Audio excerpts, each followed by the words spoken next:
Bonjour.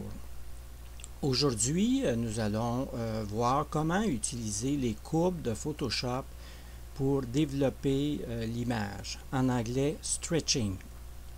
Pour ce faire, on va utiliser l'image de la nébuleuse de la Rosette. C'est une image monochrome et c'est la couche O3.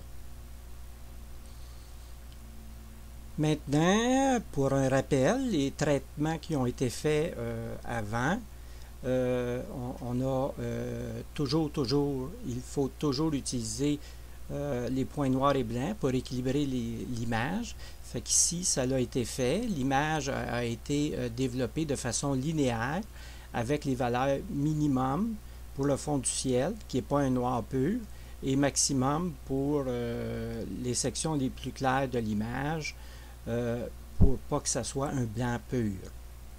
Cette formation-là a eu lieu à l'étape précédente. Maintenant, dans cette image Oxygène 3, il y avait du gradient dû à la pollution lumineuse. L'image O3, en passant, c'est l'image qui capte un petit peu plus de pollution lumineuse que l'hydrogène alpha ou le soufre. Donc, j'ai utilisé gradient exterminateur ici pour l'enlever. Maintenant, immédiatement après avoir utilisé gradient exterminateur, j'ai rééquilibré l'image en refaisant un point noir et blanc. Le résultat, pour mon point le plus clair de l'image, qui est cette étoile-ci, ma valeur de référence est exactement 245. Et pour le fond du ciel, que j'ai ici, le point 2, qui est près de 25. Ma référence étant 25, ici j'ai 24, c'est très très près de ma référence. Maintenant, on va commencer à utiliser les courbes de Photoshop pour développer l'image. On appuie ici, sur l'icône ici, et on clique sur courbe. Voilà. Ici, pour ne pas développer, pour ne pas changer mon fond du ciel qui est établi à ma valeur de référence, c'est mon point 2, et pour les sections les plus claires de l'image qui sont déjà à ma valeur de référence 245, 255 étant le blanc pur, je vous rappelle, et puis mon point noir 24, pour aller chercher du détail dans le fond du ciel, 0 étant le noir pur. Fait qu'il ne faut jamais mettre le ciel au noir pur. Donc, c'est déjà fait ça. Pour ne pas continuellement refaire ce processus-là, on va mettre des points de contrôle dans nos courbes. Ici, c'est la barre oblique qui va être utilisée pour développer l'image. Fait qu'on va mettre un point de contrôle. On va cliquer ici environ près de 25. On va venir dans l'entrée et sortie indiquer 25. Puisque j'étais à 24, fait que je mets un élément un point plus élevé. Si jamais ça disparaît ici, il faut recliquer sur notre point de contrôle pour que les champs de saisie réapparaissent. Fait qu'ici, on a 25. Maintenant, mes sections les plus claires de l'image étant au maximum de 245, je vais mettre un point de contrôle à 244. Fait que je fais la même chose, clique environ, et je viens mettre tout simplement dans l'entrée-sortie 244.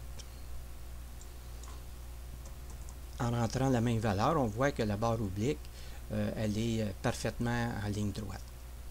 Maintenant, pour développer l'image, simplement, on va amener la barre oblique vers le haut.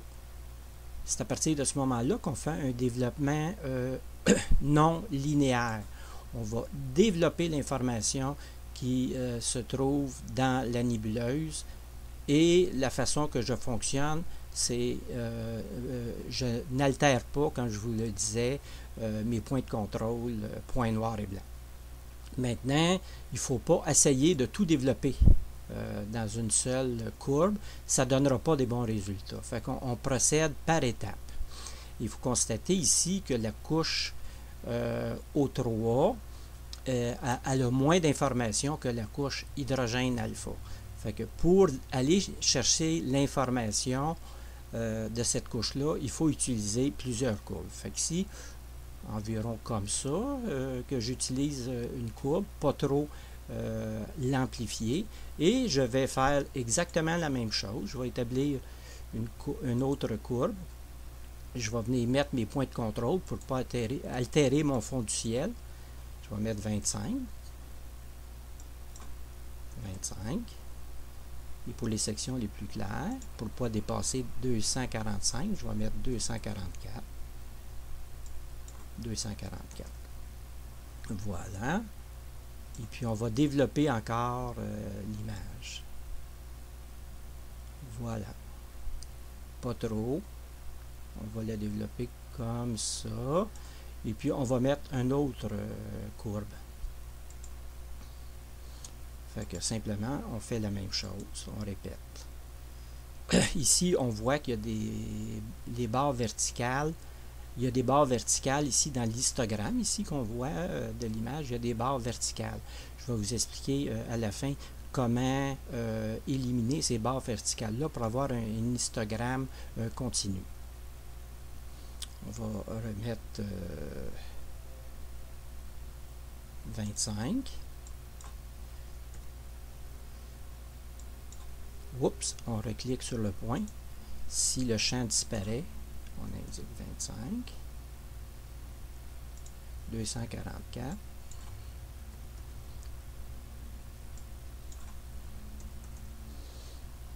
et on fait un développement. Alors ici, bon, pas trop l'amplifier, ça va être ma dernière courbe finalement.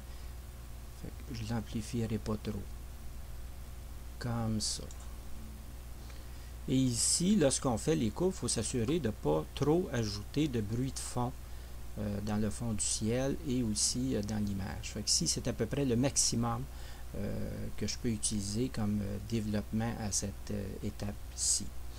Maintenant, on utilise toujours une dernière courbe. Lorsqu'on fait la gestion des courbes, on va augmenter le contraste de l'image.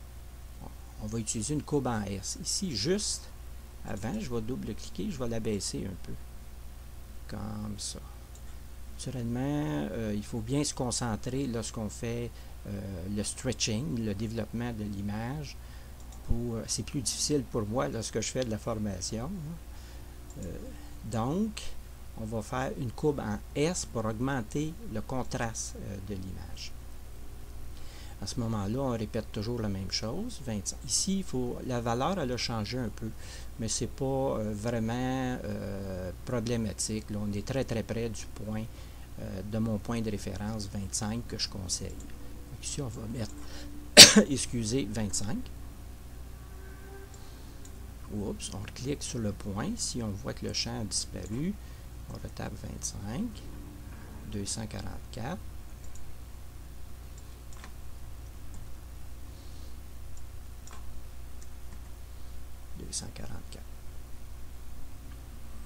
244. Ici, j'ai mis 245 par erreur. Je vais venir corriger. 244. Voilà. Oups. 244, 244. C'est beau. Maintenant, pour faire la courbe en S, c'est qu'on s'y prend un petit peu plus haut ici, sur la barre oblique. On vient développer un petit peu, juste un petit peu, l'image. Puis, plus bas, on vient comme ça, disons. Et on vérifie l'effet avant et après. On voit qu'on a rajouté du contraste dans l'image. Ici, je peux pas trop assombrer l'information qu'il y a près du fond du ciel. Ici, il faut faire attention, pas faire disparaître l'information. Là, l'information est toujours présente, très près de mon fond du ciel, les nuances. Et j'ai augmenté le contraste en faisant une courbe en S. Et elle est légère, la courbe en S. Et je vous dis, ça dépend des objets. Il y a quelques fois, on peut l'amplifier un peu plus, mais la plupart du temps, c'est une légère courbe en S qu'on fait pour augmenter le contraste. On voit ici que le contraste est augmenté. Bon, à ce moment ici, je trouve l'image satisfaisante. Fait que pour terminer, on va ajouter un cumulatif, un calque cumulatif de tous les autres. Fait qu'on clique ici sur le calque le plus au-dessus de tous les autres. On appuie sur la touche Shift, Ctrl, Alt, N, E pour créer un calque cumulatif et on lâche toutes les touches en même temps. On va l'appeler ici O3, disons final. Ici, ma courbe 4 aussi, je vais la modifier pour y dire courbe en S pour me souvenir que ma dernière courbe, c'était pour augmenter le contraste de la nébuleuse. Dans la couche finale, ici, c'est toujours recommandé lorsqu'on a fait plusieurs courbes ou plusieurs traitements sur l'image de ancrer toute l'information avec un calque cumulatif de tous les autres, de tous les calques antérieurs.